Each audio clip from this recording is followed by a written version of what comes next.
What's up, folks? I'm Chris, your NFL writer here at Occupy Fantasy, here with a look at the Week 6 main slate of the UFL season. These are some of the top plays you're going to want to use in your lineups on DraftKings this week. And thankfully, we have been told that Adrian Martinez is retaining the starting quarterback job for the Birmingham Stallions here in week number 6 of the UFL season in their matchup with the Memphis Showboats. We saw Martinez have a massive day against the Showboats last time out, over 300 yards passing, a couple touchdowns, and we've seen what he can do with his legs over the last couple of starts that he's had as well. Exploded for over 100 rushing yards last week against the Houston Roughnecks. I think it's pretty clear that Martinez is now the quarterback with the highest ceiling in the UFL. So week in and week out, I think we're going to want to use Adrian Martinez in our lineups if we can squeeze him in. And this week, it's a really good opportunity to get exposure to both the passing and the running game in this Stallions offense with Martinez, because the Stallions are also one of the biggest favorites on the board, favored by 12.5 points against the Showboats on the road this weekend. So Adrian Martinez, my favorite play on this slate. Running backs, though, in positive game scripts, obviously something we're always interested in any kind of football contest that we can play. And I did mention the Stallions being favored by 12.5 points here on DraftKings Sportsbook and around the industry. That means we're going to be interested in their starting running back, Heiki Chisum Jr. Now, Person is actually going to have to deal with the fact that CJ Marable, 3-year vet here with the Stallions, is back this week. Larry Roundtree is going to be inactive here in week number 6. Marable is listed as the backup running back to Heiki Chisum this week, which I think is a correct listing by Skip Holtz's staff. Person has outperformed Marable on the season, but when these guys have been active together, it has been a virtual split of opportunities. So at this price tag, I'm a little leery of deploying these guys in low-risk contests. Tournament upside, I definitely get it, but a little bit of sticker shock with both of them in the lineup at similar price points. Hard to deny the opportunity against one of the worst teams in the UFL this season, but I do think there are better opportunities on the board at this position in this price range. The first of which being the running back for the other 12.5 point favorite on this slate, and that is Jacob Sailors with the St. Louis Battlehawks hosting the Houston Roughnecks here in week number 6 in St. Louis. Sailors seeing a decent amount of opportunities, 12 carries, 5 targets since the last couple of games. $8,800, definitely would prefer to play him over the Birmingham guys with a little bit more of a safer workload here. And some passing game upside with A.J. McCarron in the Battlehawks offense. Wayne Gallman did mix in a little bit more last week in the absolute blowout win over the DC Defenders with 10 carries, but no work whatsoever in the passing game. So I do think this game's a little bit more competitive than last week's 33-point win for the Battlehawks, that we will see Sailors see more opportunities against the Houston Roughnecks here. He's been far more efficient than Gallman throughout the UFL season, and that is why he is now the starter for the Battlehawks at running back. Other favorites, Michigan Panthers are favored by 4 points at home. There's a virtual split of opportunities going on with Wes Hills, 16 carries last week, and Matthew Colburn. He had 15 carries and 3 targets in the passing game. Now, obviously, Hills with 3 rushing touchdowns last week. Ceiling result for him, finally getting those touchdowns that we've been waiting for all season long. I do like the price discount that we get here with Colburn, with these guys basically rotating drives for the Panthers.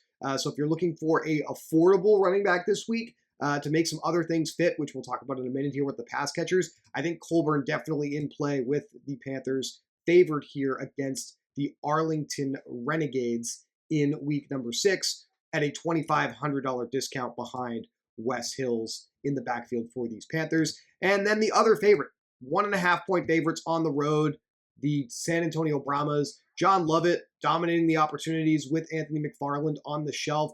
Did see McFarland did not practice to begin the week on Wednesday. We're going to have to monitor the final practice reports for the Brahmas to see if McFarland is in fact inactive again. If he is inactive again, we're going to want to load up on John Loveit at $7,700, coming in a little bit more affordable than each of Marable and Person and Jacob Sailors for the Battlehawks. So there is certainly that to consider as well in terms of being able to make some things fit with the pass catchers and the expensive quarterbacks this week. Underdog running backs to be aware of, Darius Victor dominating opportunities for the Showboats. I don't know if I feel comfortable with that against the Birmingham Stallions this week, but he is the running back getting most of the opportunities there. For Houston, Tion Evans here is going to be out this week. We're going to see a split once again between Mark Thompson and TJ Pledger. Been disappointed in the role for Thompson since he debuted. He's not necessarily getting the touches we thought he would, so I'm avoiding Thompson for now. And also now their Roughnecks are massive dogs, so I don't think I really want to play any of these guys. Arlington has something of a three-headed monster backfield here with Letty Brown, Devion Smith, and Day Hunter mixing in now. He was active last week and got a few touches for them as well. So not sure I have any interest in those guys. And then finally, the DC defenders backfield. We have Zaquandre White starting to earn more of the opportunities than Cameron Harris. So I do think White might be interesting as a complete cheap running back you can play at $5,500 with this game being somewhat competitive. Betting markets expecting it to be pretty close with San Antonio only favored by 1.5 points. So that's a rundown of the running back position in week number 6 here of the UFL in DraftKings contests. Wide receiver position. The usual suspects are at the top of the priority list for me. I'll start with some of the lower priced opportunities. Kelvin Harmon's actually my number 1 receiver this week. When you look at the target air yard opportunity in each of the respective offenses in the league, Harmon has a really strong role for the defenders, and relative to his price of just $6,800 as an underdog here against the Brahmas. Brahmas are going to push the pace here, probably carry the defenders along and force them to continue to compete through the air. Harmon most likely to benefit from that on the defender side of things, so love him at $6,800 this week. Jontre Kirkland is the best wide receiver in the UFL. He has the best workload in the UFL, and he actually is one of our underperforming wide receivers this week. So even though there's obviously sticker shock here at $10,700, understand that Kirkland has about a 31% share of team targets this season. He has 31 targets over the last 3 weeks. He has 365 air yards over the last 3 weeks. And the most important thing that we look at here at Occupy is the fact that he hasn't scored a touchdown in that 3-week sample. So Kirkland's actually due to actually get in the box and hit his ceiling. He hasn't necessarily done that over the last few weeks. Look for the eruption to come soon. So even though you're certainly paying an expensive price for it and you need him to hit his ceiling, there's a good chance that he's going to do that soon because he has been underperforming the opportunities he's seen from Garbers and now Dormady in this offense, underperforming his expected touchdowns in the UFL by like 2 receiving touchdowns. So Jontre Kirkland, top of the board, but one of the better plays for sure because of the fact that he hasn't necessarily been getting the box score results that we've been hoping for at this point. Other top plays, Hakeem Butler has been getting those box score results. The opportunities do match those results. You are buying him at his ceiling at this price, but undeniable workload for Butler now in this offense. Dawood Davis, huge game last week for the Memphis Showboats against the Michigan Panthers in a trailing game script. 16 targets from Troy Williams. Case Cookus is going to be back under center this week, so that may change the opportunities here, but this is the clear wide receiver 1 in the Showboats offense, and he's actually at a decent price tag of $7,300, so he is certainly worth considering here in what will almost certainly be a trailing pass-heavy game script for the Showboats in week 6 once again. Deon Cain, I feel like we keep advocating for Deon Cain, and he doesn't necessarily meet our expectations, but the targets and the air yards are there, the results not necessarily there.